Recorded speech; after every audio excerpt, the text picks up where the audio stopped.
Baik, selamat pagi anak-anak. Kita akan mulai proses pembelajaran kita pagi hari ini. Pagi hari ini kita akan belajar menggunakan beberapa fungsi atau beberapa fasilitas yang ada di CorelDRAW yang biasanya sering digunakan untuk membuat sebuah desain, khususnya untuk desain vektor. Versi Corel yang kita pakai kali ini adalah saya pakai versi X3, versi yang paling rendah. Kalau kalian punya versi yang atasnya, nanti tinggal menyesuaikan saja fasilitas, tempat fasilitasnya, tempat ikonnya, dan tempat-tempat menu yang sesuai dengan versi di komputer kalian. Baik ya, kita mulai. Nah, jika sudah, materi hari ini kita ambilkan dari buku paket. Kita ambil dari buku paket halaman 55 sampai halaman 62 nanti. Nah, kita akan coba beberapa fasilitas atau beberapa efek yang ada di CorelDRAW yang bisa kita gunakan untuk mendesain sebuah desain vektor, entah poster, entah logo, atau apapun. Sebelumnya, saya akan mengatur ukuran kertas dulu. Saya menggunakan letter, kemudian unitnya saya menggunakan mili saja, karena saya terbiasa menggunakan mili. Terus, kita akan membuat sebuah objek dengan fasilitas yang bisa kita gunakan. Nah, yang pertama adalah kita menggunakan fasilitas interaktif blend tool. Nah, di sini, di tool-tool seperti toolbox, itu ada beberapa fasilitas atau efek-efek yang bisa kita gunakan. Yang pertama adalah interactive blend tool, kemudian interactive contour, interactive distortion, interactive drop shadow, interactive envelope, kemudian extrude, dan transparent. Nah, kita akan coba 1, 2, 3, 4, 5, 6, 7 fasilitas efek ini. Seperti apa sih hasilnya? Kita coba ya. Yang pertama kita menggunakan efek interactive blend. Misalkan di sini saya bikin sebuah objek. Saya perbesar dulu tampilan lembar kerja saya.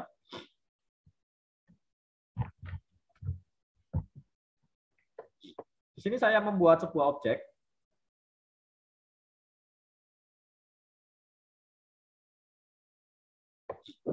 Kemudian objek yang pertama, saya buat sebuah objek kotak seperti ini. Kemudian saya kasih warna. Dan yang kedua, saya bikin objek poligonal tool seperti ini. Kemudian saya kasih warna biru. Nah,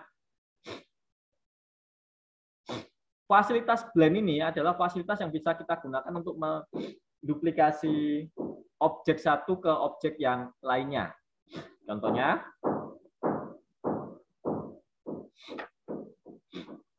sekarang kita gunakan, kemudian objek yang pertama kita pilih dulu, terus kemudian kita pilih objeknya. Nah, di sini kita tarik objeknya.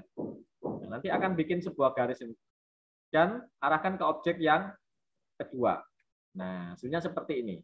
Cakep kan? Nah, ini sering sekali digunakan untuk menggunakan gradasi-gradasi warna. Kita bisa mengatur kerapatannya dengan mengatur properties bar di atas. Misalkan di sini kita isi 50.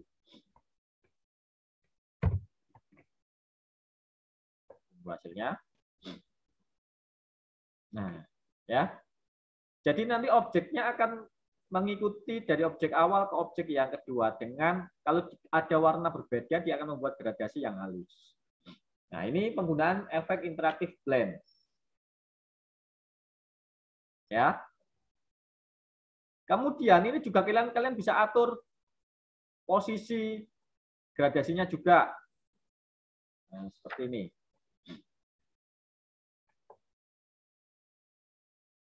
Kalian juga bisa mengatur path properties-nya.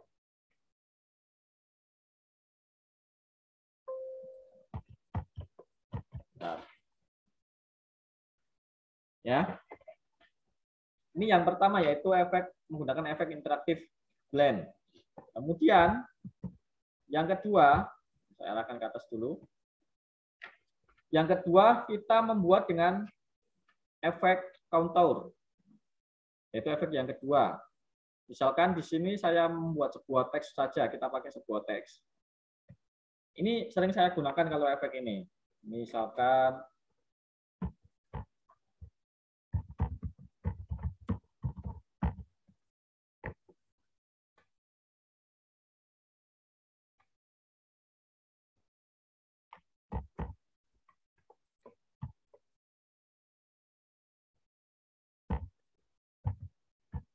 misalkan saya punya sebuah teks seperti ini.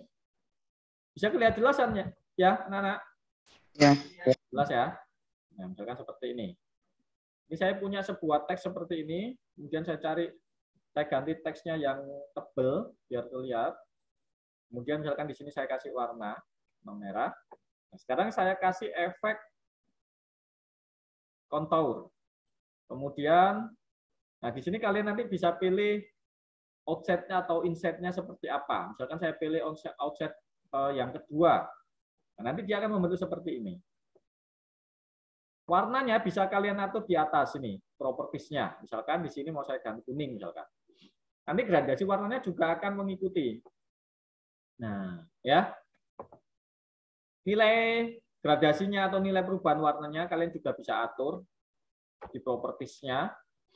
Misalkan di sini kalau misalkan dikasih nilai berapa ya? 20.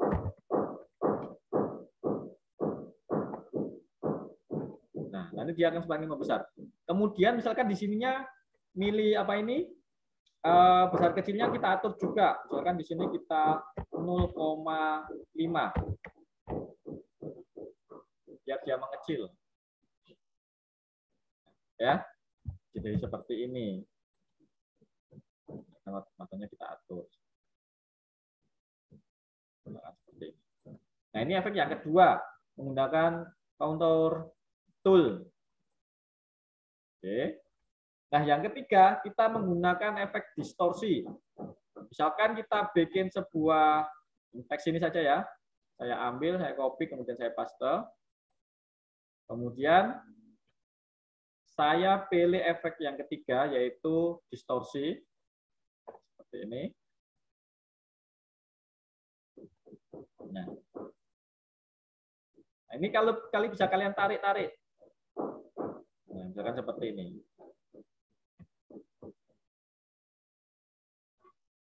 Nah, proses.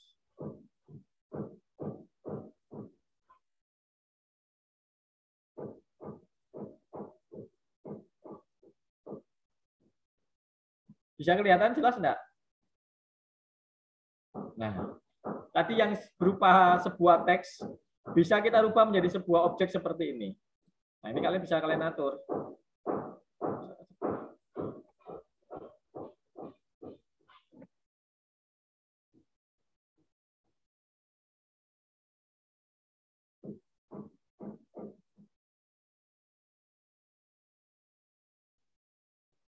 Ya, ini terlalu banyak ini, terlalu besar. Tapi kita kecilin sedikit biar teksnya masih tetap kelihatan.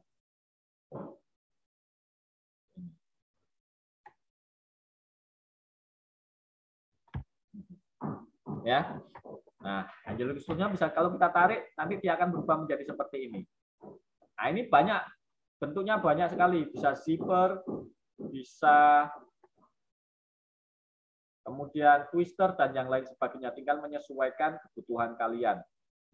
Pengaturannya kalian atur atau bentuknya kalian sesuaikan saja. Misalkan kita pilih yang twister ya. Kalau twister nanti akan push-pull 6 bentuknya seperti apa. Seperti ini. Ya. Nah, ini yang ketiga. Kemudian yang keempat adalah drop shadow. Ini saya hapus dulu. Saya hapus dulu semuanya ya biar nggak bingung. Kemudian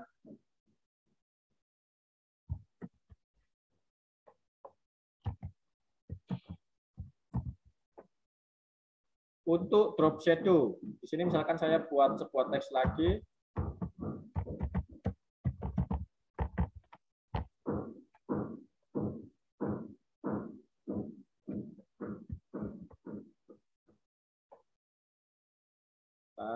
Masih proses.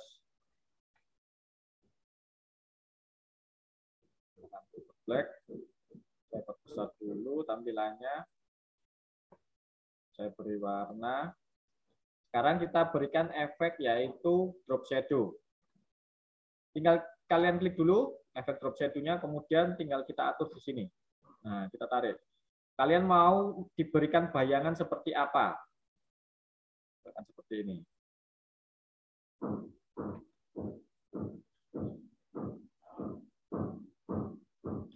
Ini ya.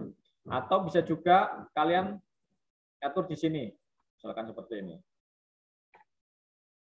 Nah, ini untuk penggunaan drop shadow.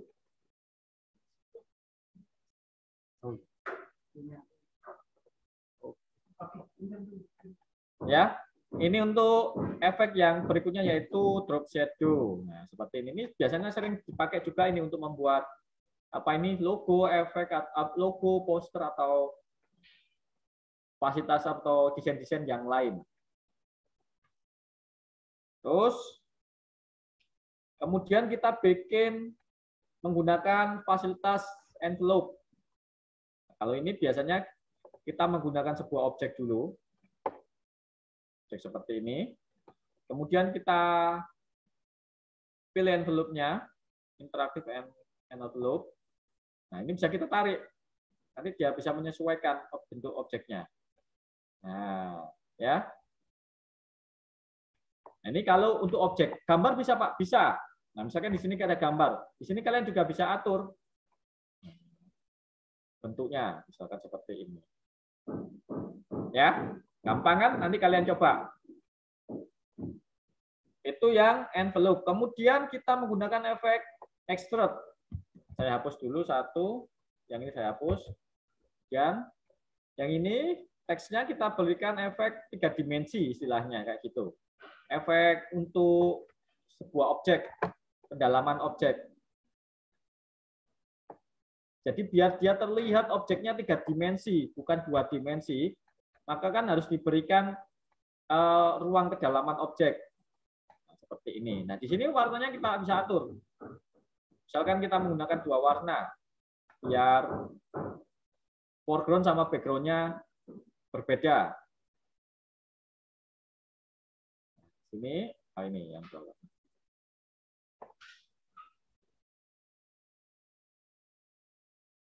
Nah, seperti ini misalkan.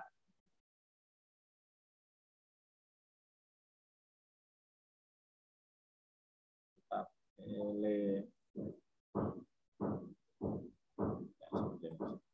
Misalkan seperti ini. Oke ya, bagus kan? Jadi efek-efek ini yang biasanya digunakan untuk membuat sebuah kedalaman objek. Jadi objeknya seakan-akan terlihat seperti 3 dimensi. Kalau pakai Corel yang baru, versi X5 ke atas atau X7 ke atas, itu fasilitasnya malah bisa lebih detail lagi. Seperti ini. Nah, yang terakhir adalah transparansi. Transparansi ini biasanya digunakan untuk membuat objeknya terlihat transparan. Misalkan, nah ini saya bikin objek baru, seperti ini. Kemudian saya berikan warna hijau, misalkan. Nah, kemudian di sini saya berikan efek transparan. Yang saya transparankan seperti ini, saya tarik seperti ini, misalkan. Oke, ya. Kemudian saya gabungkan di sini, misalkan. Nah, jadi dia terlihat transparan. Kita juga bisa mengatur transparannya, nilainya dari properties di atas. Misalkan ini pakai linear, uniform, conical, dan yang lain sebagainya. Ya.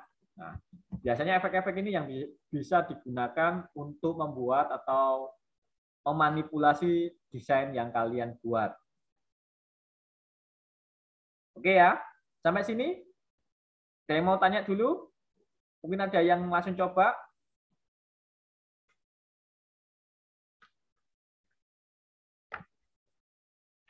Tidak ada. Nah, jika sudah tidak ada, jika fasilitas interaktif sudah kita kuasai, nah sekarang kita belajar yaitu yang namanya kurva di halaman 62. Coba kalian buka buku kalian di halaman 62. Kita akan belajar membuat sebuah kurva. Ini saya hapus dulu semuanya.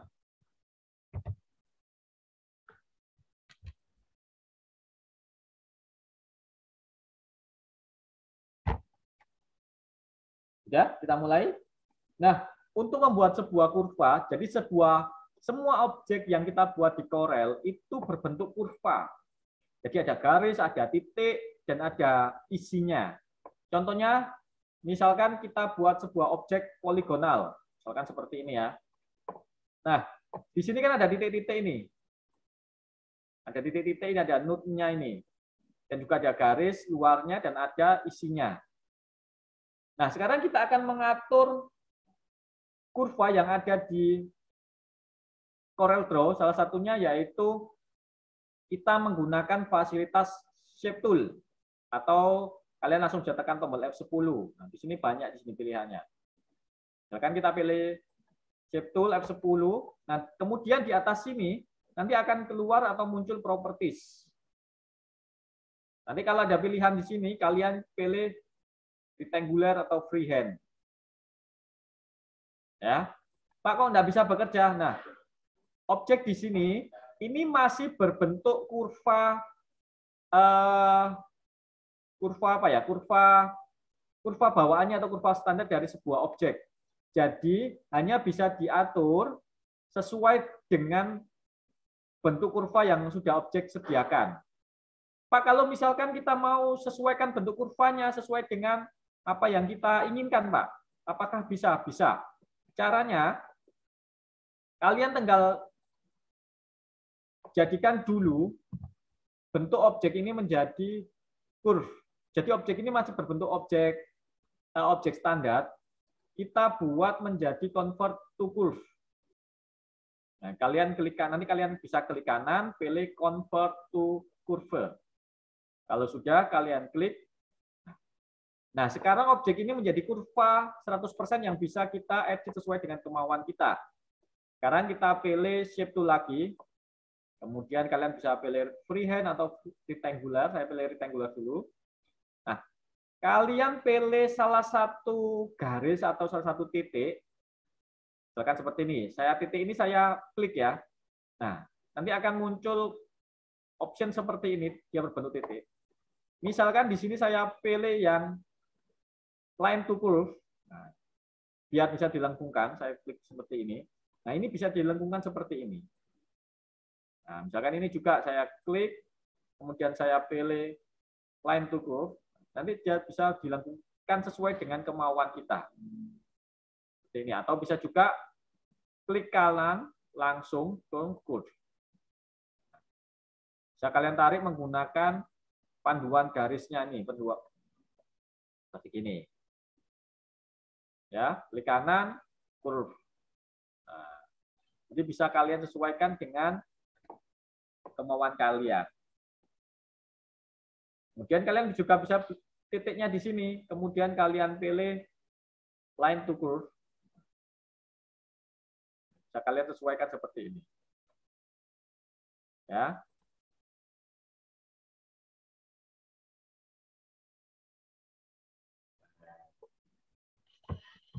Ini salah satu penggunaan kurva. Ini kalau sebuah objek, kalau sebuah garis bisa juga. Saya hapus dulu. Nah, kalau misalkan kita membuat sebuah garis, misalkan di sini kita punya sebuah garis, saya pakai freehand tool, kemudian saya bikin sebuah garis seperti ini. Nah, misalkan sampai di sini saja. Saya mau membelokkan garis ini. Saya nilai garisnya, saya tebalkan dulu. Kemudian saya pilih Shape Tool. Kemudian saya atur, saya klik kanan di garis yang ingin saya atur. Kemudian saya pilih To Curve. Nah, di sini bisa kita atur bentuknya. Seperti ini, misalkan. Nah, ini fasilitas yang harus kalian kuasai juga kalau kalian mau belajar sebuah desain. Semua aplikasi desain, kalian pasti harus diwajibkan untuk belajar penggunaan garis atau curve. Ya, entah di CorelDRAW, Photoshop, ataupun aplikasi-aplikasi menggambar lainnya. Karena kalau kalian menggambar, kalian nanti pasti akan membutuhkan sebuah panduan garis untuk membuat sebuah objek. Nah, untuk membuat lengkungan di dalam sebuah objek gimana ya? Ini caranya. Ya, seperti ini. Mungkin yang mau belajar grafis lebih dalam, kalian harus benar-benar bisa menguasai penggunaan curve ini. Nah, kalau kalian pintar dan bisa menguasai curve, kalian nanti bisa membuat objek atau animasi atau apapun sesuai dengan kemauan kalian. Ini ya.